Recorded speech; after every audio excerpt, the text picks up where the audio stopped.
How I made my family confess to destroying my life. I came home to find an eviction notice on the door of the house I'd inherited from my grandmother. The tenants destroying it from the inside weren't strangers. They were my own family. When Grandma died, she left me her brownstone in Brooklyn, worth $2 million, paid off mine. But she'd also left me her guilt. Take care of them, she'd whispered in hospice. They're family. They need you. So I let my cousin Derek move into the basement. Then my Aunt Deborah claimed the second floor temporarily. My Uncle Rory took the guest room. My younger cousins Sienna and Kyle got the attic. My mother's brother Dennis and his wife filled the last bedroom. 7 family members. My grandmother's dying wish. My financial ruin. None of them paid rent. Not once in 18 months. They said family doesn't charge family. They said Grandma would be ashamed. They said I owed them because Grandma had always favored me. The eviction notice wasn't a surprise. I'd been covering the property taxes alone, watching my savings drain to nothing. But seeing it in writing made something snap. I walked into the living room where all 6 of them were watching TV on the couch I'd bought, eating food from the refrigerator I'd stocked, complaining about the heating bill I'd paid. I unplugged the television. Here's the deal. You're all living here rent-free, illegally. If we get evicted, I lose the house, but you all get records for illegal tenancy. I could also report the cash businesses some of you have been running. Everyone went pale. Confess everything you've been doing behind my back in 5 minutes, or I start making calls. I set the timer on my phone. Derek cracked first at 4 minutes 32 seconds. I've been renting out the basement on Airbnb, he blurted. $300 a night. I've made $20,000 since I moved in. Aunt Deborah's face went purple. You've been what?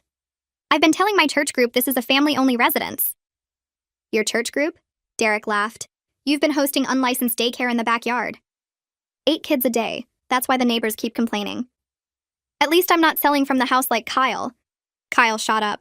You promised you wouldn't tell. Tell what? I said quietly. Sienna rolled her eyes. He's been dealing from the attic. Why do you think so many friends come by at night? Oh, like you're innocent? Kyle spat. She's been stealing from you for months. Jewelry, electronics, selling them online. Sienna's face crumbled. I needed money. None of us have jobs because Deborah keeps saying family takes care of family while she charges her daycare parents under the table. Uncle Rory stood up slowly. He was the quiet one. The one I'd trusted most. Since we're confessing, he said, I remortgaged the house 6 months ago. The room went silent. You what? I couldn't breathe. I forged your signature.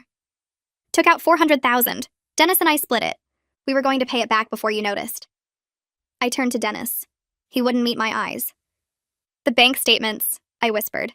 The ones that stopped coming. I redirected them to my POO box, Dennis admitted. Rory's idea. The timer showed 2 minutes left when my mother walked in. She'd been staying in the master bedroom, my grandmother's room. She'd claimed it for sentimental reasons. What's all the yelling? Everyone looked at her, then at me. Tell her, Aunt Deborah said coldly. Tell her what you did.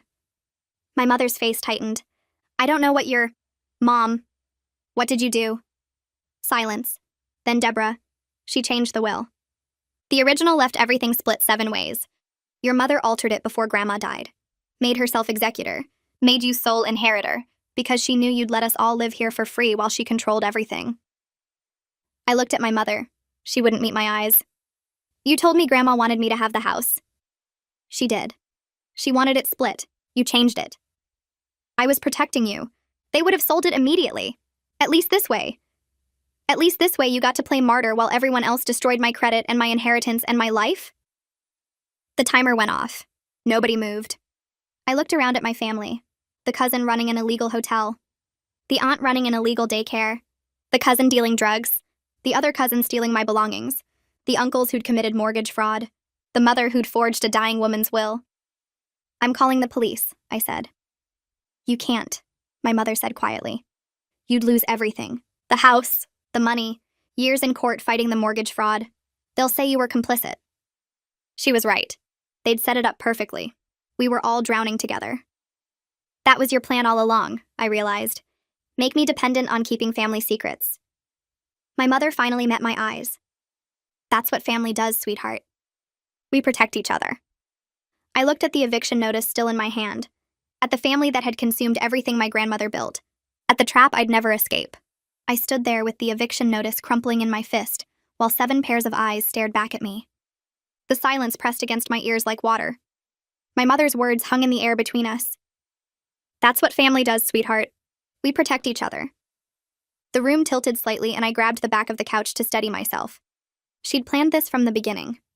Changed the will so I'd inherit everything alone, knowing I'd let them all move in, knowing they'd create this web of crimes that would trap me with them. If I called the police, the mortgage fraud would destroy my credit for years. The investigation would show I owned the house where drugs were being sold. I'd lose everything fighting to prove I didn't know. She'd made sure of that. Derek wouldn't meet my eyes. Deborah sat rigid on the couch, her hands folded like she was praying. Rory stared at the floor. Dennis had his arms crossed, defensive. Kyle looked ready to bolt. Sienna was crying quietly. My mother just watched me with that calm expression she wore when she knew she'd won. I turned and walked out. Nobody tried to stop me. My hands shook so badly I dropped my keys twice before I got the car door open. The engine started and I pulled away from the curb without looking back at the brownstone. 3 blocks. I just needed to get 3 blocks away before I fell apart completely. The diner on the corner had its lights on, the kind of place that stayed open all night for insomniacs and third-shift workers. I parked crooked across 2 spaces and stumbled inside. The waitress looked up from wiping down the counter but didn't say anything when I slid into the corner booth farthest from the door. She brought coffee without asking. I wrapped both hands around the mug even though the ceramic burned my palms. My phone sat on the table in front of me. The screen showed 11:47 p.m. I opened the browser and typed real estate attorney Brooklyn, then mortgage fraud lawyer, then property fraud victim. The search results blurred together. I clicked on links and read words that didn't stick in my brain. Legal aid, free consultation, sliding scale fees. My coffee went cold. The waitress refilled it twice without speaking. Other customers came and went. A man in a security uniform, 2 women in scrubs, a teenager with headphones, normal people living normal lives where their families didn't forge documents and trap them in shared guilt. At 2:30 a.m., I found a legal aid office that opened at 9. I screenshotted the address. At 3:15 a.m., I had a list of 5 real estate attorneys and 3 criminal defense lawyers. My phone battery showed 15%. I finally drank some of the coffee. It tasted like burnt dirt, but the caffeine hit my empty stomach and made my hands shake worse. The sun came up gray and cold. I'd been sitting in the same booth for 6 hours. The morning shift waitress gave me a concerned look when she arrived, but brought more coffee anyway. At 8:45 a.m., I drove to the legal aid office and parked across the street. The building was old brick with a blue door.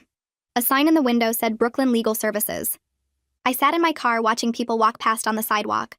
Dog walkers, parents with strollers, everyone going about their normal Friday morning. At 9:03, a woman in a green coat walked up to the blue door and unlocked it. I got out of my car before I could talk myself out of it. The woman looked up when I pushed through the door. She had gray hair pulled back in a clip and reading glasses on a chain around her neck. Her desk nameplate said, Maya Lambert, Legal Advocate. I opened my mouth, but nothing came out. She smiled gently and gestured to the chair across from her desk. I sat down and the whole story came pouring out. The inheritance, the family moving in, 18 months of no rent, the eviction notice, the confessions, Derek's Airbnb, Deborah's daycare, Kyle dealing drugs, Sienna stealing my things, the mortgage fraud, $400,000, forged signature, my mother changing the will, the trap she'd built so carefully. Maya took notes on a yellow legal pad, her pen moving steadily across the paper. She asked questions. When did your grandmother die? When did the family members move in? When did you first learn about the mortgage? Do you have any documentation? I answered everything I could remember. My voice sounded hollow and far away. When I finished, Maya set down her pen and looked at me directly. She explained that mortgage fraud made me a victim, not a criminal. The forged signature meant I never agreed to that loan. But proving I didn't know about it would require evidence. Bank statements showing the money never went into my accounts. Proof I was somewhere else when the documents were supposedly signed. Witnesses who could verify I had no knowledge of the fraud. The process would take months. I'd need a real estate attorney who specialized in property fraud, someone with experience fighting banks and dealing with complex family situations. Maya pulled out a business card from her desk drawer and wrote a number on the back. Sloan Whitley, real estate law. She works on sliding scale fees based on income. Tell her I sent you. I took the card with numb fingers. Maya said she'd make a call to let Sloan know I'd be reaching out. She also said I should document everything happening at the house. Take photos, save text messages, record dates and times of illegal activities if possible. Evidence would be crucial for any legal action. I thanked her and stood up to leave. She touched my arm gently before I reached the door. You didn't do anything wrong. Your family put you in an impossible situation. Don't let them make you believe otherwise. I called Sloane Whitley from my car. She answered on the third ring with a brisk professional voice. I explained that Maya Lambert had referred me and asked if she had time to meet.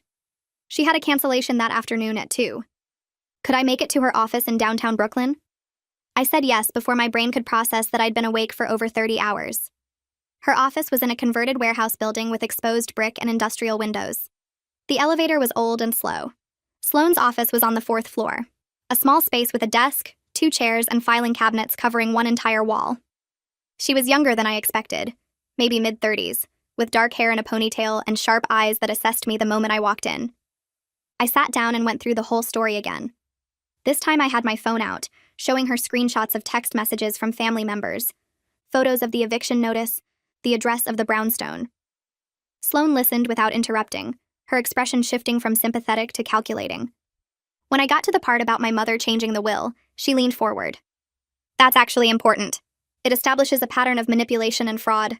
If your mother altered legal documents before your grandmother's death, it supports your claim that you're a victim of ongoing deception, not a willing participant in mortgage fraud. Sloane explained that we needed to find the original will, the one my grandmother actually signed before my mother changed it. If there were witnesses to the original will signing, their testimony would be valuable. We also needed to prove the timeline of when my mother altered the documents. She asked if I knew who handled my grandmother's estate planning originally. I didn't know. She asked if any of my grandmother's friends or neighbors might have information. I sat there trying to think through the fog of exhaustion. Then I remembered Shelby McGowan, my grandmother's next-door neighbor for 30 years. She'd visited constantly during those final months. She'd been at the funeral. She'd hugged me and said how much my grandmother loved me. If anyone knew about my grandmother's actual wishes, it would be Shelby. I told Sloane about her. She made a note on her legal pad. Talk to Shelby as soon as possible. Find out what she knows about the original will. Get names of any lawyers your grandmother worked with. We need to build a timeline of events that shows your mother's manipulation. I agreed to go see Shelby that evening. Sloane said she'd start pulling property records and mortgage documents in the meantime. She also said her fee would be $200 an hour, but she'd work with me on a payment plan. The retainer would be $2,000. I felt my stomach drop but nodded. I'd put it on a credit card. I didn't have any other choice. I drove to Shelby's house as the sun started setting. She lived 3 doors down from the brownstone in a narrow house with flower boxes in the windows. I rang the bell and heard footsteps inside. Shelby opened the door with a smile that faded when she saw my face. Sweetheart, what's wrong? She pulled me inside before I could answer. Her living room smelled like vanilla and old books. She made me sit on her couch and brought tea I didn't drink. I explained what had been happening. The family living rent-free, the illegal activities, the mortgage fraud, my mother changing the will. Shelby's face went pale. She set down her teacup with shaking hands. Your grandmother never wanted that. She talked about it constantly those last few months, how she wanted to split everything equally. 7 ways. She said it over and over because she was worried about causing fights after she was gone. Shelby stood up and went to a bookshelf in the corner. She pulled out an old address book with a worn leather cover. Your grandmother had me come with her to the lawyer's office 2 years before she died. She wanted a witness when she signed her will. She was very clear about her wishes. Equal shares for everyone. The lawyer's name was William Park. I still have his card. Shelby flipped through the address book until she found a business card tucked between the pages. Chen and Associates, Estate Planning. The card had a phone number and an address in the Park Slope. Shelby pulled out her cell phone right there and dialed. She left a message explaining that she'd been a witness to Eleanor's will signing 2 years ago and needed to speak with him urgently about a legal matter involving the estate. She left her number and mine. When she hung up, she looked at me with fierce determination. Your grandmother was a good woman. She would be horrified by what's happening. I'm going to help you fix this. I felt tears burning behind my eyes, but I blinked them back. I thanked Shelby and promised to keep her updated. She walked me to the door and hugged me tight. You're stronger than you think. Your grandmother knew that. That's why she loved you so much. I drove back to my hotel room and collapsed on the bed. My phone showed 15 missed calls from my mother. I deleted them without listening to the voicemails. The next morning, my phone rang at 8:30 a.m. an unknown number. I answered it anyway. A man's voice asked for me by name and then introduced himself as William Park, estate planning attorney. Shelby McGowan had left him a message about Eleanor's will. He sounded concerned. I explained the situation as clearly as I could. He went quiet for a long moment. Then he said he'd drafted a will for Eleanor 2 years before her death that split all assets equally among 7 family members. He'd filed it with the probate court. He was shocked to learn a different version had been submitted after her death. He asked if I had legal representation. I gave him Sloane Whitley's contact information. He said he'd reach out to her directly and provide copies of all the original documents. He'd also be willing to testify about Eleanor's clearly stated intentions. This was serious. Will forgery was a crime. I thanked him and hung up. Then I called Sloane and told her. She sounded energized. This is exactly what we need.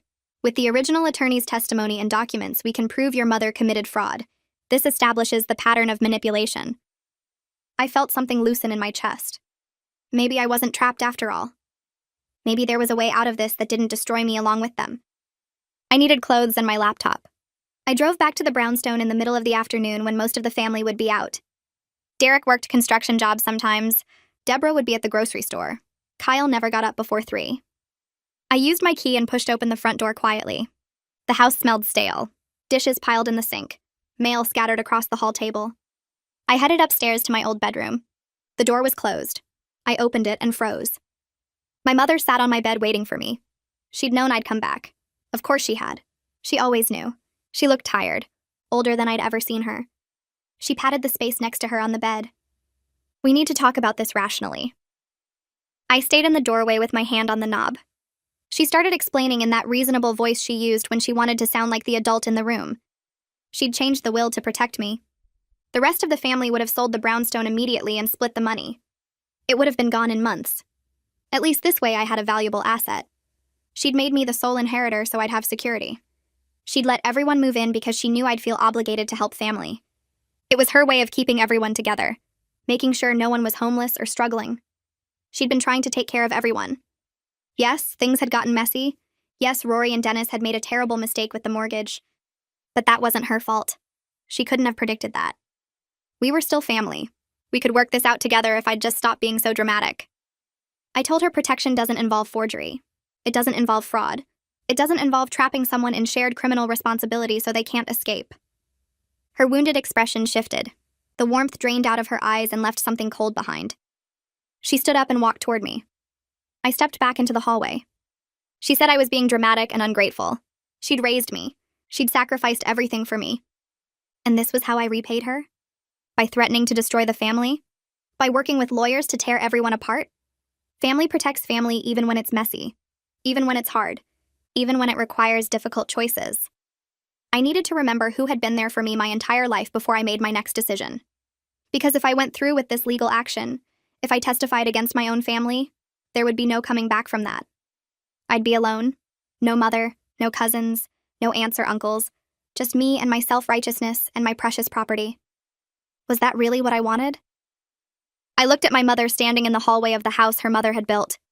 The house she'd manipulated and schemed to control. The house she'd used to trap me in her web of lies. I told her I'd rather be alone than be her accomplice. Then I walked past her into my room, grabbed my laptop and a bag of clothes, and left while she stood there watching me go. I stayed at the hotel that night and barely slept. My phone kept buzzing with texts from different family members, but I didn't read any of them. Around 11 p.m., Derek's name showed up on my screen and I almost ignored it, but something made me answer. He asked if we could meet alone somewhere away from the house. His voice sounded different from usual. Tired, maybe. Or scared.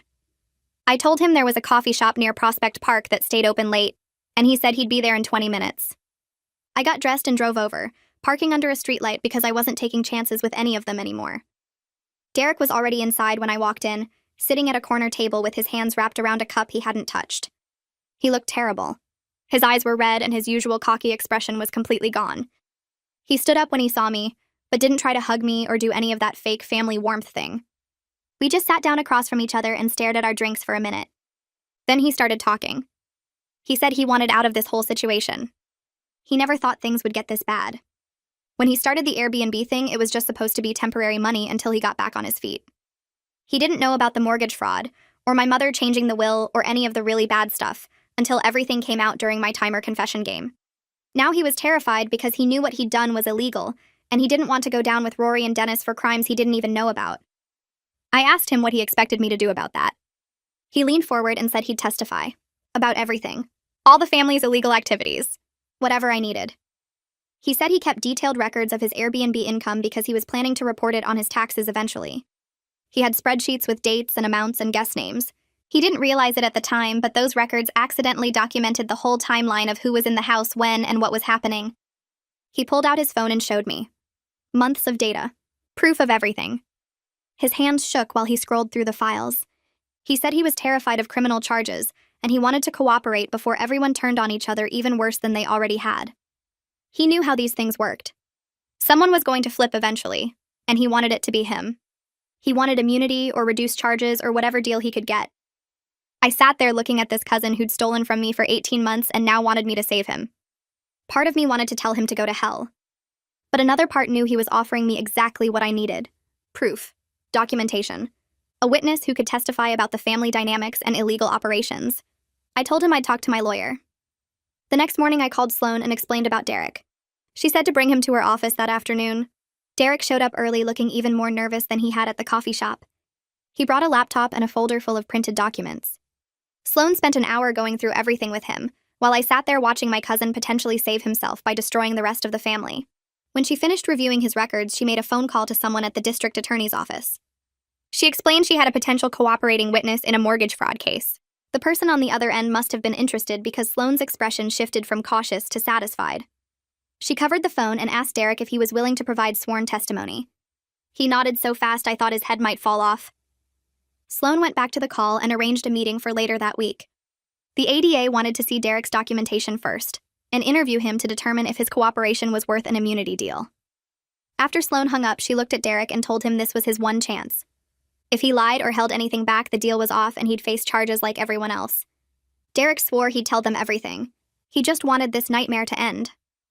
Sloan said she'd need to refer him to his own attorney because she represented me, and there was a conflict of interest in representing both of us.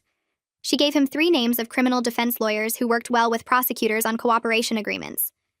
Derek left looking slightly less terrified than when he arrived. 2 days later, Sloan called and said she had someone she wanted me to meet. Cade Vaughn. A forensic accountant she worked with regularly on fraud cases. He could analyze the mortgage documents and financial records to find proof of forgery. I met Cade at Sloan's office the next morning. He was younger than I expected, maybe early 30s, with glasses and the kind of calm confidence that made you think he knew exactly what he was doing. I gave him everything I'd managed to collect.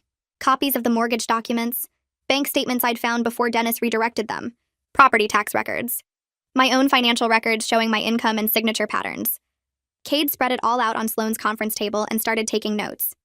He said signature forgery cases usually came down to forensic analysis of the actual signatures, plus circumstantial evidence like opportunity and motive. He'd start with the signatures and work backward from there. It would take him about a week to do a thorough analysis. I left him there with my entire financial life spread across the table, and tried not to think about how much I was trusting strangers to fix what my family had destroyed. Cade called me 6 days later and asked me to come back to Sloan's office. When I got there, he had a whole presentation set up on a laptop. He walked me through it step by step. The signature on the mortgage documents didn't match my actual signature in 12 different measurable ways. The pressure patterns were wrong. The letter formations were inconsistent with my usual handwriting. The speed of the signing was different from my normal pace. He'd compared it to signatures on my tax returns and bank documents and employment contracts, and the differences were obvious once you knew what to look for. He said any handwriting expert would testify this was a forgery. Then he showed me where the money went. $400,000 split between accounts controlled by Rory and Dennis. Rory got $250,000. Dennis got $150,000. They'd tried to hide it by moving the money through several accounts, but Cade traced every transfer. He had documentation showing the exact path of every dollar. Sloan looked at me and said this was enough. Enough to prove fraud. Enough to potentially void the mortgage. Enough to build a criminal case. I sat there staring at the evidence that my uncles had forged my signature and stolen hundreds of thousands of dollars, and I felt nothing. Just empty and tired and done with all of it. The next day, a woman named Sapphira Kumar called my cell phone. She introduced herself as a fraud investigator with the bank that issued the mortgage. She said their internal audit had flagged the mortgage as suspicious, and they were conducting their own investigation separate from any criminal case. She asked if I was willing to cooperate. I said yes immediately. She asked if we could meet that afternoon at a coffee shop near the bank's main office. I showed up with copies of everything Cade had found. Sapphira was in her 40s with short dark hair and an expression that said she'd seen every kind of fraud there was. She looked through my documents carefully and asked detailed questions about the timeline. When did I first learn about the mortgage? When was I supposedly at the signing? Did I have any proof of where I actually was that day? I pulled out my phone and showed her my calendar from 6 months ago. The day listed on the mortgage documents, I was in Chicago at a work conference. I had hotel receipts, flight confirmations, photos I'd posted on social media from the conference. There was no possible way I could have signed those documents in New York. Sapphira took pictures of everything with her phone. She said banks took signature forgery extremely seriously because it exposed them to massive liability. She explained that her investigation ran parallel to any criminal case but had different goals. The bank wanted to prove fraud so they could void the mortgage and pursue Rory and Dennis for the money. That actually helped me because it meant the debt would disappear. She said the evidence I'd provided plus Cade's forensic analysis should be sufficient to prove fraud. She'd file her report within 2 weeks. I was back at my hotel room that evening when someone knocked on the door. I looked through the peephole and saw Deborah standing in the hallway. My mother must have told her where I was staying. I thought about not opening it, but I knew she'd just keep coming back. I opened the door but didn't invite her in. She pushed past me anyway and stood in the middle of my room looking around like she was inspecting it. She started talking before I could tell her to leave. She said I was tearing the family apart over money and property. That grandmother would be ashamed of me for abandoning family in their time of need. That I was being selfish and cruel and throwing away decades of family bonds over temporary problems that could be worked out if I'd just stopped being so stubborn. She said family forgives family. Family helps family. Family doesn't call lawyers and investigators and destroy each other's lives over mistakes. Her voice got louder as she went on, and I realized she actually believed what she was saying. She'd convinced herself that running an illegal daycare and enabling fraud and living rent-free for 18 months while I went broke was somehow justified by the word family. I waited until she finished, and then I told her grandmother would be ashamed of family members running illegal businesses from her house and forging documents in my name. That family doesn't mean letting people destroy your life while hiding behind guilt and obligation. That I didn't tear this family apart. They did. By lying and stealing and manipulating and expecting me to protect them from the consequences. Deborah's righteous expression cracked just slightly. Her mouth tightened and her eyes went cold. She said I'd always thought I was better than everyone else. That grandmother had spoiled me and made me think I was special. That I'd regret this when I was alone with nobody left who cared about me. Then she walked out and slammed the door hard enough that the pictures on the wall rattled. I sat down on the bed and realized I didn't feel guilty anymore. Just tired. The next morning, Sloan filed a motion to halt the eviction proceedings. She attached all of Cade's forensic evidence and Sapphira's preliminary report and my own documentation proving I was out of state when the mortgage was supposedly signed. The motion argued that I was a victim of identity theft and forgery and shouldn't lose my property because of crimes committed against me. She requested a temporary stay while the fraud investigation proceeded. The judge reviewed everything and granted the stay within 48 hours. Sloan called me with the news and I could hear the satisfaction in her voice. She said this gave us breathing room to build the rest of the case without the immediate threat of losing the house. I thanked her and hung up and sat there feeling like I could breathe properly for the first time in weeks. That night I got a call from a number I didn't recognize. I almost didn't answer, but something made me pick up. Kyle's voice came through sounding paranoid and angry. He demanded to know if I was really going to send family members to jail over minor stuff. I asked him since when was $400,000 in mortgage fraud minor. He said I knew what he meant. The other stuff. The small things people did to get by. I told him dealing drugs from my property wasn't small. It put me at legal risk I never agreed to. It could have gotten the house seized by police. His activities endangered everything grandmother left me. Kyle said I was being dramatic and everyone sold a little weed sometimes. I said that wasn't the point. The point was, he did it in my house without my knowledge or permission, and expected me to protect him when it all came out. He got quiet for a minute and then said I'd regret this. That family didn't forget. I told him I'd already lost my family the day they decided stealing from me was acceptable, and hung up before he could respond. I blocked Kyle's number after that call and spent the next morning researching private investigators in Brooklyn. Sloan had mentioned that documenting the ongoing illegal activities would help our case, and I wanted everything on record before anyone had time to cover their tracks. I found Houston Vaughn through Sloan's recommendation. He was Cade's brother and specialized in surveillance work for legal cases. His office was in a converted warehouse near the waterfront, and when I walked in, he was reviewing footage on 3 different computer screens. He looked up and gestured to a chair across from his desk. I explained the situation while he took notes on a yellow legal pad, his expression getting more focused as I listed each illegal activity happening at the brownstone. When I finished, he leaned back in his chair and said, this was exactly the kind of case where professional documentation made the difference between speculation and proof. He could conduct surveillance over several days and create a detailed report with timestamps and photographs that would be admissible in court.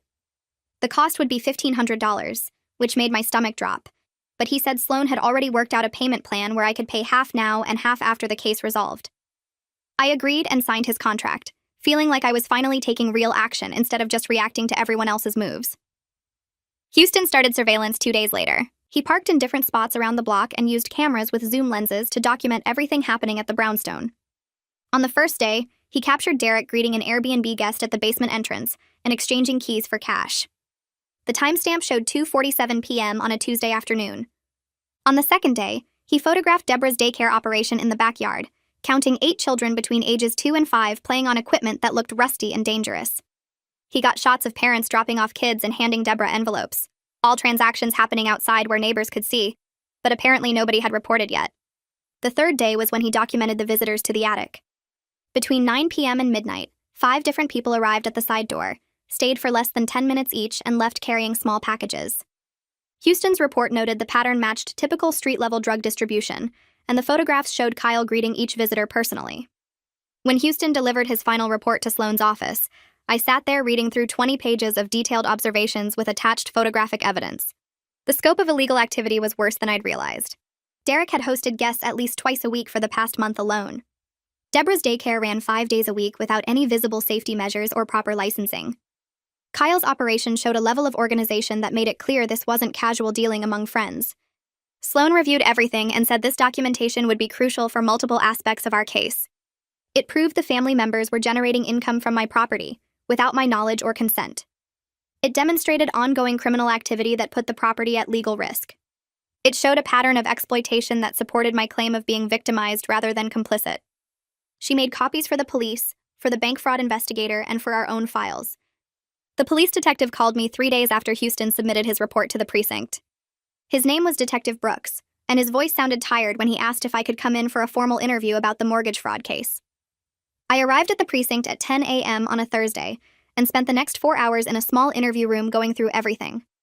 Brooks recorded the whole conversation and took detailed notes while I explained the timeline of discovering the fraud, finding out about the forged signature, learning about the redirected bank statements.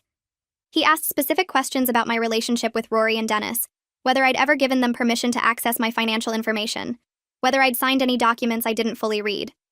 I answered everything honestly, and provided copies of my work travel records, proving I was in Chicago for a conference on the date the mortgage documents were supposedly signed in Brooklyn. Brooks reviewed the forensic analysis from Cade, showing the signature irregularities and the timeline of money transfers to accounts controlled by Rory and Dennis. When we finished, he leaned back in his chair and said Rory and Dennis would likely face felony charges for forgery, fraud, and identity theft. The evidence was strong enough that the district attorney would probably pursue prosecution even if it went to trial. He said I should prepare for this to take months, possibly over a year, to fully resolve through the criminal justice system. I thanked him and left feeling both relieved that the investigation was moving forward and exhausted by how long this process would take. My phone buzzed with an Instagram message that evening while I was eating takeout in my hotel room. The message was from Sienna asking if we could meet up because she had something important to tell me. I stared at the message for several minutes, suspicious of what she might want. She'd been part of the group that destroyed my belongings and sold them online. She'd sat there during the confrontation and admitted to stealing from me without showing much remorse. But something about the message felt different, more vulnerable than defensive. I replied asking what this was about, and she said she couldn't explain over text but needed to talk to me alone. I agreed to meet at a coffee shop in the Park Slope the next afternoon, choosing a public place where I'd feel safe. When I arrived, Sienna was already sitting at a corner table looking smaller and younger than I remembered. She was 17 but seemed like a scared kid rather than the defiant teenager from that night in the living room. Her eyes were red like she'd been crying, and she twisted a napkin between her hands while I sat down across from her. She started talking before I could say anything, the words rushing out like she'd been holding them in too long. She said she needed to tell me the truth about why she stole my things and sold them online. Sienna explained that Kyle had pressured her into helping him for months. He'd discovered she had a girlfriend and threatened to tell the whole family if she didn't cooperate with his plans to make money. She was terrified of being outed to Deborah and the others who she knew would react badly.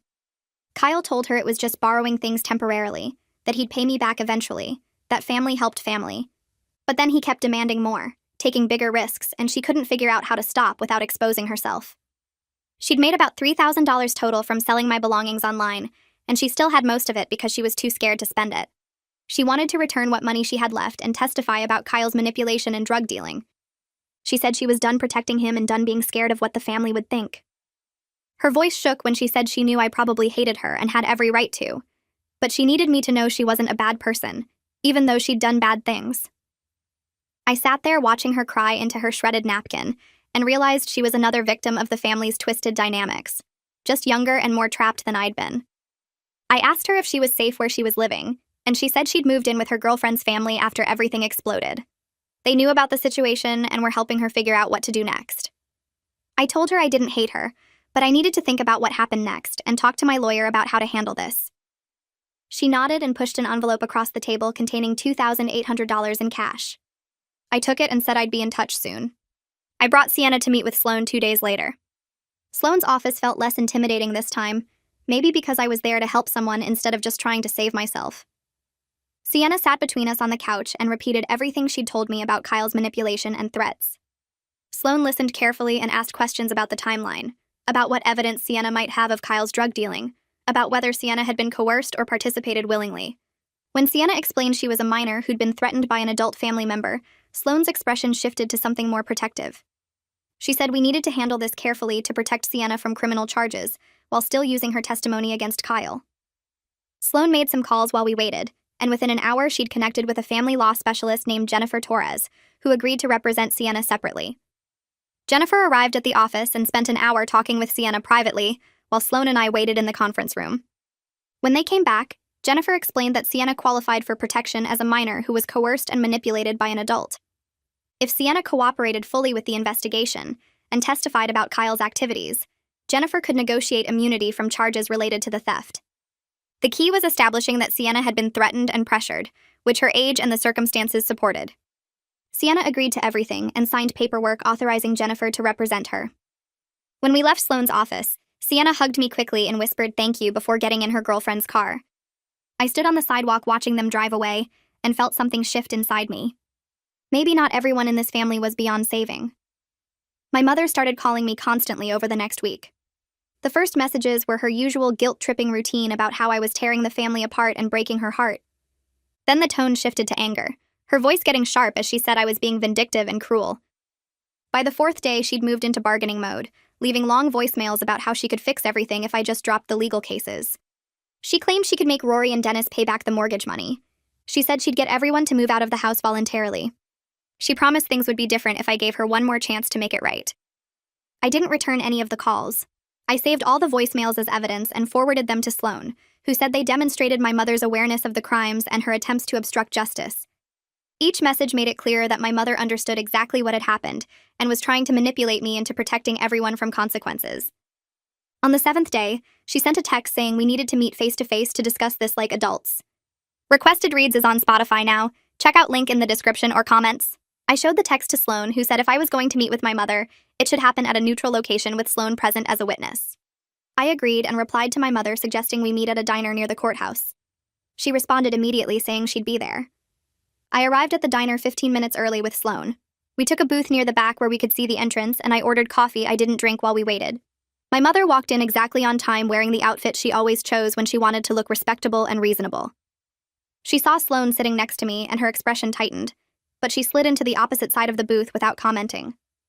She started talking immediately about how we could resolve everything without more legal action. She said Rory and Dennis were willing to pay back the $400,000 in installments if I dropped the criminal charges. She claimed Deborah would shut down the daycare and Derek would stop the Airbnb operation. She promised Kyle would move out and get help for his problems. She made it sound like she had authority to negotiate all of this, like she could orchestrate solutions the way she'd orchestrated the original trap. Sloan let her talk for about 5 minutes before interrupting. Sloan pointed out that my mother had no legal standing to negotiate anything since she'd orchestrated the will fraud that started this entire situation. The criminal charges against Rory and Dennis were being pursued by the state, not by me personally, so I couldn't drop them even if I wanted to. The illegal activities at the Brownstone were separate criminal matters that didn't require my participation to prosecute. My mother's promises were meaningless because she'd already proven she couldn't be trusted and had no actual control over anyone's behavior. My mother's face went red while Sloan spoke, and I could see her struggling to maintain her reasonable expression. My mother's mask dropped completely when Sloan finished. She turned to me and said I was destroying the family over pride and money, that I was choosing property over people who loved me. She said grandmother would be ashamed of what I was doing, that I was spitting on her memory by refusing to protect family. Her voice got louder and other people in the diner started looking over at our booth. I waited until she ran out of words and then said she chose manipulation over honesty and created this situation. I told her she forged grandmother's will and trapped me in shared guilt and expected me to protect everyone from consequences of crimes I didn't commit. I said I wasn't destroying the family. I was refusing to be her accomplice anymore. She stared at me for a long moment and then stood up and walked out without another word. Sloan reached across the table and squeezed my hand briefly before letting go. We sat there in silence for a few minutes before paying the check and leaving. I felt empty rather than relieved, like something that had been weighing me down was gone but left a hollow space behind. The probate attorney called Sloan a week later with news that changed everything again. He'd filed a formal challenge to the will that had been submitted to the court, providing his original documents and testimony about grandmother's actual intentions. The challenge argued that the will on file had been altered without proper legal authority and didn't reflect grandmother's true wishes. This opened up the possibility of invalidating my sole inheritance and returning to the original 7-way split grandmother had intended. Sloan explained this to me carefully, watching my face for reaction. I asked what it meant for the house and the legal cases, and she said it complicated everything, but might actually help in the long run. It proved my mother's pattern of manipulation and showed I was willing to accept the legitimate outcome, even if it meant getting less money. If the probate court ruled in favor of the original will, the property would be split 7 ways as grandmother actually wanted. Each family member would own 1/7 of the brownstone, which meant we'd probably have to sell it since nobody could agree on anything anymore. My share would be roughly $285,000 instead of $2 million, assuming the house sold for close to its appraised value. I sat there processing this information and realized I felt okay about it. I'd rather have the truth and a smaller inheritance than keep living in the trap my mother had built. Sloan said this decision showed real growth and integrity, that most people in my position would fight to keep the full inheritance regardless of how they got it. I told her I just wanted to be done with all the lies and manipulation, even if it cost me money. She smiled and said that attitude would serve me well as we moved forward with everything else. The probate challenge felt like it should have broken me, but sitting across from Sloan in her office 2 days later, I felt something unexpected. She spread the documents across her desk and explained that the challenge actually helped my case. It proved my mother had been manipulating legal documents from the start, showed a pattern of fraud that went beyond just one altered will. The court would see I was willing to accept whatever grandmother actually wanted, even if it meant losing most of the inheritance. That kind of honesty mattered to judges. If the property got split 7 ways like grandmother originally intended, at least everything would be based on truth instead of my mother's lies. I'd rather have $285,000 that was rightfully mine than $2 million built on fraud and guilt. Sloan smiled when I said that and told me most people in my position would fight to keep everything regardless of how they got it. 3 weeks later, the criminal charges came through. The district attorney filed formal charges against Rory and Dennis for mortgage fraud, forgery, and identity theft. Sloan called me that afternoon with the news, and I sat on my hotel bed staring at the wall, trying to process that my uncles were actually facing felony charges. Within 2 days, both of them had hired criminal defense attorneys who started calling the prosecutor's office about plea deals. Sloan heard through her contacts that each lawyer was trying to minimize their client's responsibility by blaming the other uncle. Rory's attorney claimed Dennis masterminded the whole scheme and pressured Rory into participating. Dennis's attorney said Rory did all the forgery work, and Dennis just accepted money he thought was from a legitimate loan. Neither story was completely true, but watching them turn on each other felt grimly satisfying after months of them acting like family loyalty meant covering for crimes. Derek's cooperation paid off exactly like his attorney promised. The prosecutor granted him full immunity from charges related to the Airbnb operation in exchange for his testimony about the mortgage fraud timeline and family dynamics. He had to give a detailed deposition about when Rory and Dennis started acting secretive, when the bank statements stopped coming to the house, and how the family functioned over the past 18 months. Derek called me after the deposition and said it took 4 hours, and he felt like he'd betrayed everyone, but he knew it was the right choice. I told him he made the only choice that didn't involve criminal charges, and sometimes doing the right thing means other people get angry. Deborah stopped speaking to him completely after she found out about the immunity deal. She left him a voicemail calling him a traitor and a snitch who destroyed the family to save himself. Kyle sent him threatening texts until Derek blocked his number. Even Sienna was cold to him for a few weeks, though she eventually came around when she realized Derek's testimony was helping my case against the people who'd actually committed serious crimes. Deborah's daycare operation ended with a cease and desist order delivered by a city inspector. The order came with substantial fines for operating without proper permits, insurance, or licensing. The inspector's report detailed 8 children under age 5 being supervised in a backyard with no safety equipment, no certified caregivers, and no emergency procedures. Deborah had to shut down immediately and refund parents for prepaid care, which wiped out most of the cash she'd been collecting under the table.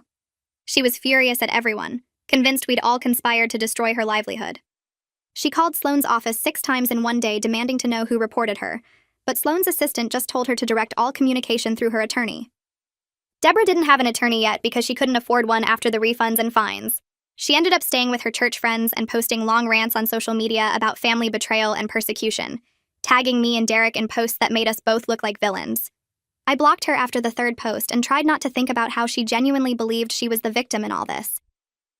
Kyle disappeared on a Tuesday morning and didn't tell anyone where he went. Sienna texted me 2 weeks later saying he'd gone to stay with friends in New Jersey to avoid potential drug charges. She said he was paranoid that the police would search the house and find evidence in the attic, even though he'd supposedly cleaned everything out. His absence made the house situation slightly less volatile since he'd been the most aggressive about defending the family's right to live there rent-free. But his dealing had already created legal exposure for the property that wouldn't go away just because he ran. Houston's surveillance footage showed multiple suspicious visitors to the attic at night, and the prosecutor said they could potentially charge the property itself with facilitating drug transactions even if Kyle was gone. Sloane was working on an argument that I had no knowledge of the dealing and shouldn't be held responsible for illegal activity I didn't authorize or benefit from, but it added another layer of legal complexity to an already complicated situation. The bank's fraud investigation concluded with a formal determination that the mortgage was fraudulent.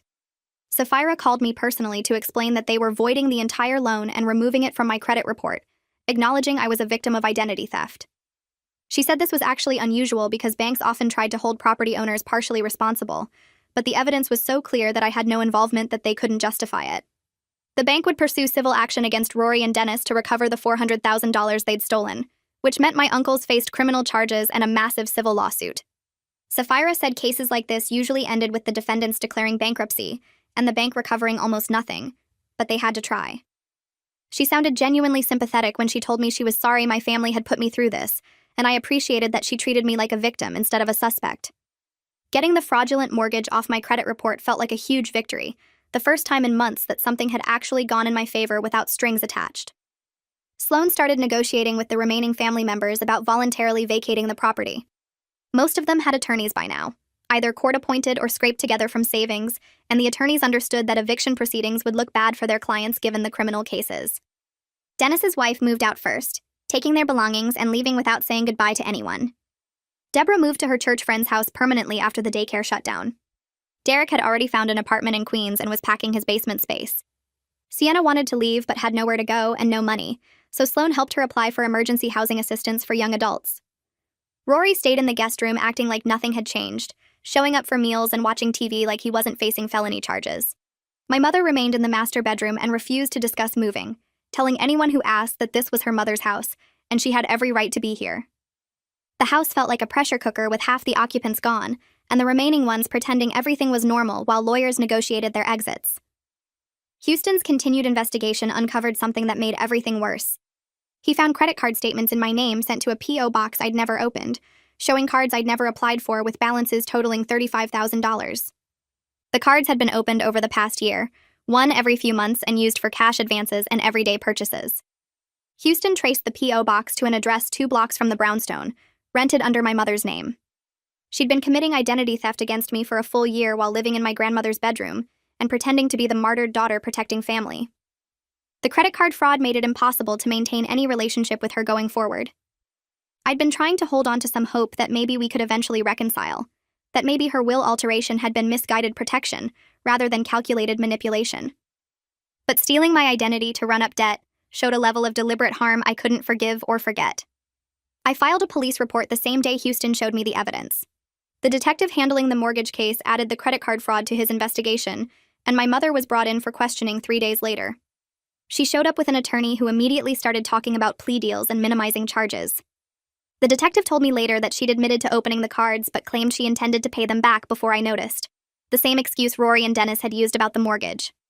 She was formally charged with identity theft and fraud, facing potential jail time on top of probation and restitution. Her attorney pushed hard for a plea deal that would keep her out of prison, arguing she had no criminal history and was a caretaker for elderly family before this.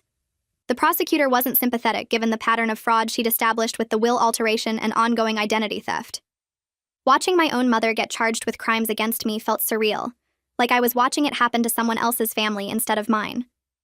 The emotional weight of everything hit me hard over the next several days. I barely left my hotel room, ordering food delivery and ignoring calls from everyone except Sloan. I couldn't stop thinking about how my mother had looked at me across that diner table and lied about protecting me while she was actively stealing my identity. How she'd altered grandmother's will and then acted wounded when I found out. How she'd built this entire trap to control me through shared guilt and family obligation. I felt like I'd lost my mother and my grandmother at the same time, mourning both the woman who died and the woman who'd betrayed me so thoroughly. Sloan called on the 4th day and said she was recommending a therapist who specialized in family trauma, someone who'd helped other clients navigate similar situations. I made an appointment for the following week and started going every Tuesday, talking through the betrayal and grief with someone who understood that family abuse was still abuse, even when it came from people who claimed to love you. The probate hearing took place 6 weeks after we filed the challenge. I sat in the courtroom with Sloan while the judge reviewed the evidence William Park provided about grandmother's original will. The judge examined the documents for what felt like hours, comparing the signatures, reading through grandmother's intentions as documented by her attorney.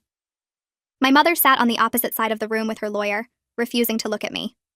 Deborah was there too, arms crossed, glaring at everyone. The judge finally looked up and stated that the evidence clearly showed grandmother intended to split the property 7 ways among family members. The altered will my mother submitted was invalid. I would own 1/7 of the brownstone, not the entire property. My hands shook as I processed what this meant. I'd lost most of my inheritance, but at least the outcome was based on what grandmother actually wanted, not my mother's manipulation. Sloan leaned over and whispered that this was actually good for my case. We left the courthouse and drove back to her office where she explained the next steps. Since the property now had 7 co-owners who couldn't agree on anything and several faced criminal charges, we could force a sale through partition action.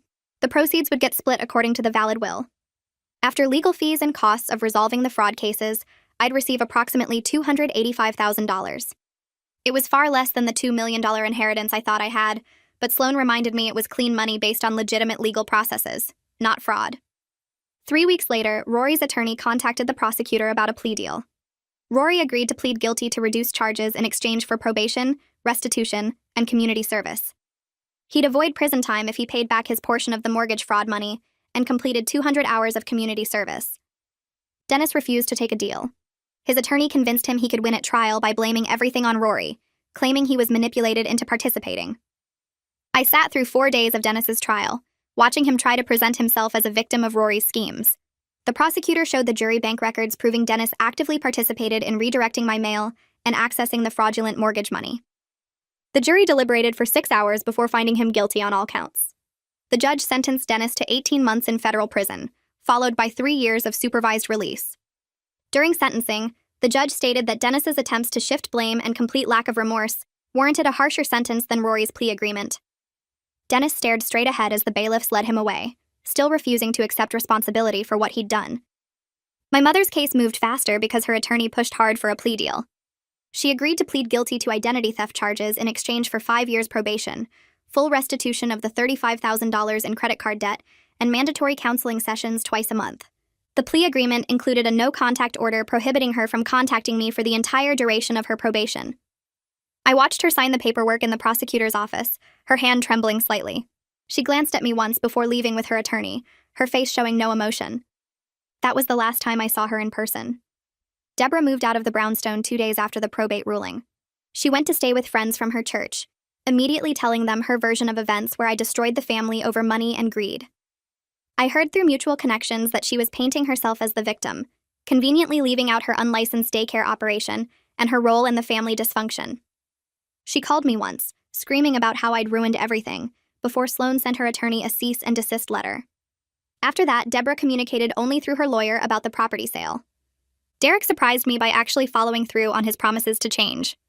He found a 1-bedroom apartment in Queens and got a legitimate job doing building maintenance for a property management company. He started texting me every few weeks with updates about his life and apologies for his actions. The messages were brief and respectful, never asking for anything or making excuses. I appreciated that he was taking real responsibility instead of trying to justify what he'd done. Our relationship stayed distant, but not completely broken. I could see him genuinely trying to be better, which was more than most of my family managed. Sienna's testimony about Kyle's manipulation became crucial when he finally returned from New Jersey after 2 months of hiding. The prosecutor charged him with drug distribution and using my property for illegal activities. Kyle's attorney negotiated a plea deal that sent him to drug court instead of prison. He'd have to complete an 18-month treatment program, maintain steady employment, and submit to random drug testing. If he violated any terms of his probation, he'd serve 3 years in prison. Kyle accepted the deal and enrolled in the program, though I had no contact with him throughout the process. Sienna told me he was doing okay, attending his sessions and working at a warehouse, but we both knew our relationship with Kyle was permanently damaged. The brownstone went on the market in early spring. The real estate agent warned us that the property's legal history and needed repairs would affect the sale price. She listed it for $2.1 million, hoping to get close to $2 million. Within 3 weeks, we had an offer for $1.95 million from a developer who planned to renovate and flip it. All 7 co-owners had to agree to accept the offer, which took another week of negotiations through various attorneys. Deborah tried to hold out for more money, but her lawyer convinced her this was the best offer we'd get. The closing process dragged on for 6 weeks while the title company worked through various liens and legal issues related to the fraud cases. Every few days brought a new complication that required additional paperwork or legal filings. I finally received the wire transfer for my portion of the sale proceeds on a Tuesday afternoon in June. After all legal fees, repairs, outstanding property taxes, and costs related to resolving the fraud cases, my share came to $278,000. I sat in my hotel room staring at my bank account balance, trying to process that this was all that remained of grandmother's $2 million inheritance. It was roughly 1/7 of the original value, minus the massive costs of legal battles and family destruction. But Sloan was right when she'd told me months earlier that this money was clean. It came from legitimate legal processes, not fraud or manipulation. Nobody could claim I'd stolen it or schemed to get it. I'd simply insisted on honesty and accepted the consequences, even when those consequences meant losing most of what I thought was mine. Within 3 days of receiving my share of the sale proceeds, Deborah's attorney sent a formal letter demanding a larger portion of the money. She claimed that because she'd been living in the house and maintaining the property for 18 months, she deserved compensation beyond her 1/7 share. Her lawyer argued that her presence had prevented vandalism and kept the utilities running, which somehow entitled her to an additional $50,000. Sloan forwarded me the letter with a single-line response asking if I wanted her to handle it. I told her to respond with whatever legal language meant absolutely not. Deborah's attorney withdrew the claim 2 weeks later after Sloan pointed out that Deborah had been living rent-free, running an illegal daycare that actually damaged the property, and had no legal grounds whatsoever for additional compensation. Deborah accepted her share of roughly $280,000, while calling everyone she knew to complain about how I'd stolen her rightful inheritance. I heard through Derek that she was telling her church group I'd manipulated the legal system and cheated the family out of what grandmother really wanted. I transferred $15,000 to pay off the credit card debt my mother had accumulated in my name, watching the balances drop to zero for the first time in over a year. The credit monitoring service cost $12 a month, but seeing the alerts come through showing no new accounts or inquiries made it worth every penny. I set up fraud alerts with all 3 credit bureaus and changed every password on every account I owned. The financial advisor Sloan recommended helped me create a budget that would stretch my remaining $263,000 while I rebuilt my credit score and figured out what came next. She told me that with careful management and steady income, I could recover financially within 3 to 5 years. It felt like forever, but at least the foundation was solid instead of built on lies. Shelby invited me over for tea on a Saturday afternoon about a week after the closing finished.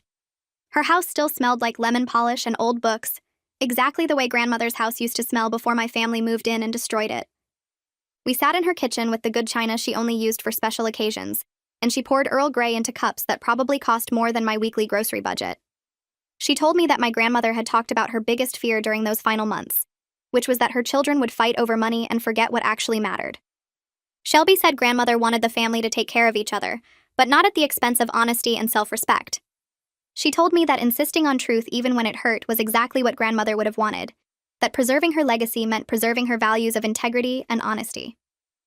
Shelby squeezed my hand across the table and said, grandmother would be proud I'd refused to be complicit in fraud just to keep false peace. The conversation didn't fix the guilt I felt about the family falling apart, but it helped me understand that protecting the legacy sometimes meant letting the people go. I found a 1-bedroom apartment in Sunset Park, far enough from the old brownstone in the park slope that I wouldn't accidentally run into family members at the grocery store. The apartment was small, maybe 600 square feet total, with a kitchen barely big enough for one person and a bathroom that needed updating. But the lease was in my name only, with no co-signers or family members who could claim they had rights to the space. I signed the lease and paid first month, last month, and security deposit from my proceeds, watching my bank account drop but feeling lighter than I had in 2 years. Moving day was just me and the few belongings I'd managed to salvage from the brownstone before everything got divided up in the sale. I unpacked boxes in complete silence, hanging my own pictures on walls that belonged to me, arranging furniture in a space where nobody could demand access or claim they deserved to stay. The apartment was mine, completely and totally mine, with no hidden mortgages or family members running illegal businesses in the basement. 6 months after the closing, Derek sent me a text message asking if I wanted to meet for coffee. The message was straightforward and honest, saying he'd been working steadily as a building supervisor and going to therapy twice a month to understand why he'd made the choices he did. He said he wanted to apologize properly, in person, without expecting me to forgive him, or pretend everything was fine. I stared at the message for 3 days before responding, weighing whether I wanted any contact with family members who'd been part of the disaster. Finally, I agreed to meet at a coffee shop in Brooklyn Heights, neutral territory where neither of us had history. Derek showed up 10 minutes early, looking more put together than I'd seen him in years, wearing clean clothes that actually fit, and carrying a leather portfolio under his arm. He bought my coffee without making a big deal about it, and we sat at a table by the window where the afternoon light made everything feel less heavy. Derek apologized for the Airbnb scheme, for lying about the income, for being part of the system that nearly destroyed my financial future. He didn't make excuses or try to justify what he'd done, just acknowledged that he'd been selfish and short-sighted and willing to exploit family connection for personal gain.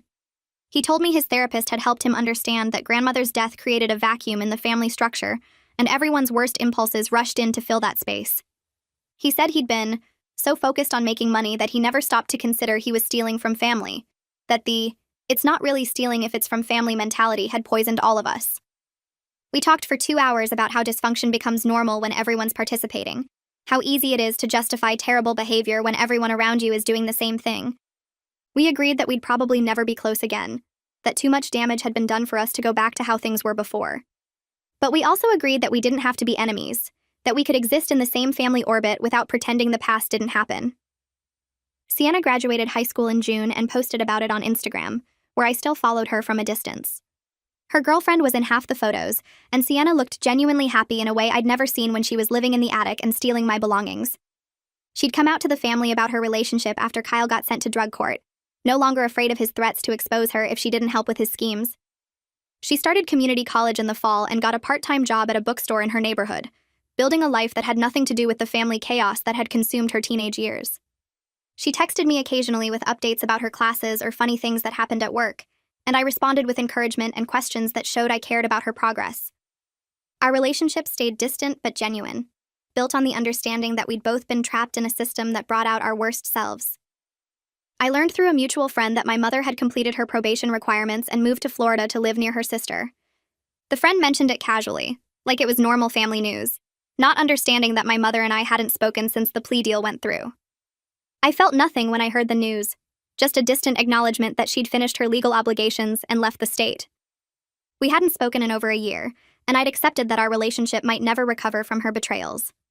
She'd forged a will, stolen my identity for credit cards, and orchestrated a trap that nearly destroyed my financial future. Some damage was too deep to repair, and some relationships were too poisoned to save. My therapist helped me work through the complicated grief of losing both my grandmother and the family I thought I had within the same 2-year period. We spent sessions talking about how I could love the people my family used to be while accepting that those people either never existed or had been consumed by their worst impulses. She taught me to separate the people from their actions, to understand that loving someone didn't mean tolerating their abuse or manipulation. The grief came in waves, hitting me at random moments when I'd remember grandmother's laugh or the way the family used to gather for holidays before everything fell apart. But slowly, over months of weekly sessions, I learned to hold both truths at once, that I could mourn what I'd lost while accepting that staying would have destroyed me. The letter from Rory arrived on a Tuesday in October, forwarded from my old address to my new apartment.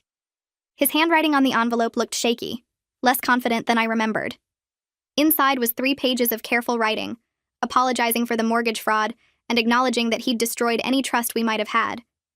He wrote that completing his community service had given him time to think about what he'd done, how he'd justified forgery and fraud by telling himself he'd pay the money back before I noticed. He said he understood if I never wanted to speak to him again, that he wasn't writing to ask for forgiveness, but to take full responsibility for his choices. The letter felt genuine in a way that surprised me, without the defensive justifications or blame shifting that had poisoned so many family interactions. I read it twice, then filed it away in a folder with other legal documents from that period. I didn't respond because there was nothing to say that would change what happened, and I'd decided to let that chapter of my life stay closed. I registered for Introduction to Social Work at the community college 3 months after the brownstone sold. The course met Tuesday and Thursday evenings in a basement classroom that smelled like old coffee and marker ink. 23 students sat in plastic chairs, most of them working full-time jobs during the day, trying to build something better for themselves. The professor asked us to write about what brought us to social work, and I stared at the blank page for 10 minutes. I didn't mention the brownstone or the fraud or my mother's crimes. I just said I'd witnessed how families could destroy each other over money and property, and I wanted to help people recognize the warning signs before it was too late. Maya Lambert's email arrived 2 weeks into the semester, forwarded through Sloan, who'd mentioned I was taking classes. Maya wrote that she'd love to meet for coffee and talk about social work as a career path, that she remembered our first consultation, and thought I had good instincts for recognizing exploitation patterns. We met at a cafe near her office, and she spent an hour asking about my classes and my goals, offering to connect me with professionals in the field and review my assignments if I wanted feedback. She said the best social workers were people who'd survived their own family dysfunction and learned to transform their pain into purpose, but only if they'd done enough healing work to maintain boundaries. I told her about my weekly therapy sessions, and she nodded with approval, saying self-awareness was the foundation of ethical practice. The credit monitoring app sent me a notification 13 months after the sale closed, showing my score had climbed back above 700. I sat on my apartment floor staring at the number, remembering when it had dropped to 512 after the mortgage fraud was discovered. I'd spent the year paying every bill exactly on time, keeping my credit card balance below 30%, disputing the last fraudulent charges my mother had made in my name. The money from the brownstone sale sat mostly untouched in a high-yield savings account, earning modest interest while I figured out what to do with it. I'd used some to pay off the credit card debt and cover my legal fees, set aside money for tuition and living expenses, but the bulk of it remained saved. It wasn't the $2 million inheritance I'd expected, but it was clean money earned through legitimate legal processes, and I'd learned to budget carefully and plan for the future, instead of letting family drain everything I had. I'd started tracking my expenses in a spreadsheet, setting aside money for retirement even though I was only 28, building the kind of financial stability my grandmother had wanted for me even if she'd gone about it all wrong. The message came through a cousin I barely knew, someone on my father's side who'd never been involved in the brownstone situation. She said Deborah had asked her to reach out because Deborah wanted to reconcile and rebuild our relationship after everything that had happened. I read the forwarded message 3 times, noting how Deborah focused entirely on how difficult the past 2 years had been for her, how she'd lost her home and her income and her standing in her church community. She wrote that families should forgive each other and move forward, that holding grudges only hurt everyone involved, that she hoped I could find it in my heart to let go of the past. There was no acknowledgement of the illegal daycare or the lies or the role she'd played in the family's destruction of my inheritance. No apology for telling me I was tearing the family apart when I'd simply refused to keep covering up everyone's crimes. I wrote back to my cousin thanking her for passing along the message, but explaining that I wasn't interested in reconciliation with Deborah at this time. I said reconciliation required both people to acknowledge what happened and take responsibility for their actions, and Deborah's message showed she wasn't ready to do that work. My cousin responded with understanding, saying she'd suspected Deborah wasn't being fully honest about the situation, but had agreed to pass along the message anyway. Sienna texted me 4 months later with an update about Kyle that I hadn't asked for but appreciated anyway. She said he'd completed drug court successfully and gotten his record sealed, that he'd moved to Philadelphia for a job at a warehouse and seemed to be staying clean based on their occasional phone calls. She wrote that they weren't close anymore, and probably never would be after everything he'd put her through, but she was glad he was making positive changes, even if it was too late to repair their relationship. I responded saying I was glad to hear he was doing better, and thanked her for letting me know. I meant it genuinely, even though I had no intention of reaching out to Kyle or reconnecting with him in any way. Some family relationships were too damaged to salvage, and that was okay, but I could still hope he built a decent life for himself somewhere far away from Brooklyn. Sienna and I had settled into an occasional texting relationship, where we updated each other on major life events, but didn't pretend we were close. She was doing well at community college and working part-time at a bookstore, living with her girlfriend in a small apartment in Queens. We'd probably never be family in any meaningful sense, but we weren't enemies either, which felt like the best possible outcome given everything that had happened. The volunteer coordinator at the food bank introduced us during my third shift sorting donations in the warehouse. He was new too, struggling to figure out the organization system for canned goods, and we ended up working the same station for 2 hours, making awkward small talk about nothing important. He asked if I wanted to grab coffee after the shift ended, and I almost said no, my default response to anyone showing romantic interest, but something made me agree. We sat at a diner booth, and I told him the basic outline of my family history within the first 30 minutes, explaining that I had complicated relationships with most of my relatives and wasn't in contact with several of them. He listened without judgment, and then shared that his parents had divorced messily when he was 12, and he hadn't spoken to his father in 8 years. That family dysfunction wasn't a deal-breaker for him. We started dating slowly after that, meeting for coffee between his shifts at the hospital where he worked as a nurse and my evening classes. He was patient when I needed space and respected my boundaries when I said I wasn't ready for certain things, never pushing or demanding more than I could give. 3 months in, I realized I was learning what healthy relationships looked like, how two people could care about each other without manipulation or guilt or keeping score. Derek's wedding invitation arrived in a cream envelope with elegant script, my name written carefully on the front. The card inside was simple and tasteful, inviting me to a small ceremony at a restaurant in Queens, followed by dinner with 20 guests. He'd included a handwritten note on the back acknowledging that he would understand completely if I wasn't comfortable attending, that he wanted me there, but respected whatever decision I made. I texted him 2 days later saying I'd come, that I was happy he'd rebuilt his life and found someone who made him happy. The wedding was on a Saturday afternoon in October, and I wore a blue dress I'd bought specifically for the occasion, arriving 15 minutes early and sitting in the back row of chairs. Derek looked genuinely happy standing at the front waiting for his fiancée to walk down the makeshift aisle, and his smile when he saw me was warm but not presumptuous. None of our other relatives were present, just Derek's friends from work and his fiancée's family, and the ceremony was short and sweet with no drama or tension. I stayed for dinner and made polite conversation with strangers, leaving after the cake cutting with a genuine sense that Derek had actually changed and built something good for himself. Sloane's referral came through an email introduction 6 months into my social work program, connecting me with a woman whose brother had forged her signature on a home equity loan. The woman's situation was eerily similar to mine, and I spent 2 hours on the phone walking her through the steps I'd taken, the attorneys I'd worked with, the documentation she needed to gather. Sloane started sending me similar referrals regularly after that, clients dealing with family financial abuse who needed someone who understood the emotional complexity of reporting relatives to authorities. I began building an informal practice helping people navigate these situations, offering free consultations and referrals to legal resources while I finished my degree. The work gave purpose to everything I'd gone through with my family, transforming my experience into something useful that could help others avoid the same traps. Sloane and I met for lunch quarterly to discuss cases, and she offered guidance on maintaining professional boundaries while using my personal experience to connect with clients. She reminded me that my story was valuable, but I needed to be careful not to project my specific situation onto every client's unique circumstances. The cemetery was quiet on a Tuesday morning in November, 2 years and 3 months after my grandmother died. I'd avoided visiting her grave since the funeral, unable to face the stone marker while everything with the family was still unresolved and chaotic. But I'd woken up that morning knowing it was time to go, to tell her what had happened and explain the choices I'd made. I brought yellow roses because they'd been her favorite and stood at her grave for 20 minutes before I could speak. I told her about the will alteration and the mortgage fraud and all the illegal activities her children and grandchildren had conducted in her house. I explained that I'd tried to honor her memory by insisting on truth even when it meant the family fell apart, that I'd chosen honesty over keeping everyone comfortable in their dysfunction. I said I hoped she would understand why I'd called the police and pressed charges, why I'd let the house be sold instead of continuing to enable people who refused to take responsibility for their actions. I told her I missed her and wished she'd been clearer about her actual wishes instead of leaving me with vague instructions to take care of family, that her attempt to protect everyone had actually created the conditions for them to destroy each other. I stood there crying for a while after I finished talking, then placed the roses on her grave and walked back to my car feeling lighter than I had in months. Shelby invited me to her house for tea the following week, the first of what became regular visits every few weeks. She served Earl Grey in delicate china cups and told me stories about my grandmother's actual character and values, the things she believed in before family guilt and obligation complicated everything.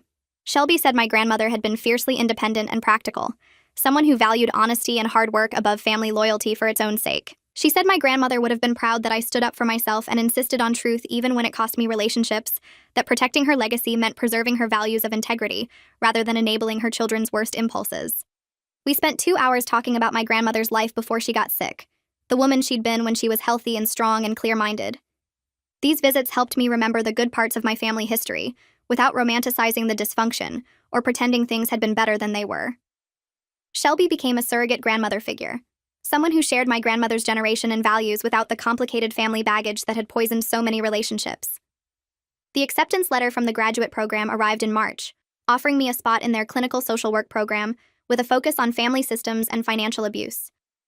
I'd applied 6 months earlier with an essay about my experience with family exploitation, explaining how surviving my own situation had given me insight and empathy for clients dealing with similar dynamics. The program director called me personally to discuss my application and emphasized the importance of maintaining boundaries and not projecting my story onto clients, making sure I understood the ethical considerations of using personal experience in professional practice. I assured her I'd been working with a therapist specifically on these issues and understood the difference between drawing on my experience for empathy and making assumptions about other people's situations. The program started in September, and I spent the summer preparing, reading textbooks, and taking extra volunteer shifts at the food bank to build my practical experience. I felt ready to turn everything I'd survived into something meaningful, to help other people recognize and escape the kind of family traps that had almost destroyed me.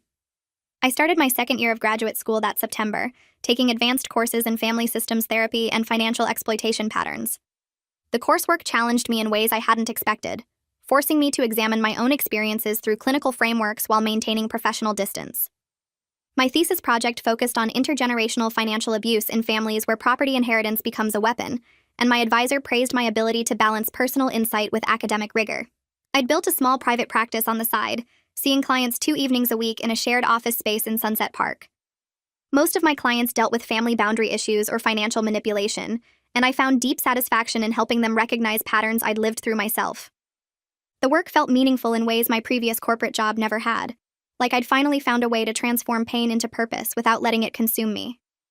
My relationship with the person I'd met through volunteering had grown into something stable and healthy, built on honesty about my complicated past and respect for the boundaries I needed to maintain. We moved in together that spring, splitting rent on a small apartment in Brooklyn Heights with big windows and no family history attached to the walls. For the first time in years, I came home to a space that felt genuinely mine, where nobody was hiding secrets or running schemes behind my back. My chosen family had expanded to include Maya, Sloan, a few close friends from graduate school, and Shelby, who still invited me for tea every few weeks. These relationships felt different from blood family, lighter somehow, built on mutual respect rather than obligation or guilt.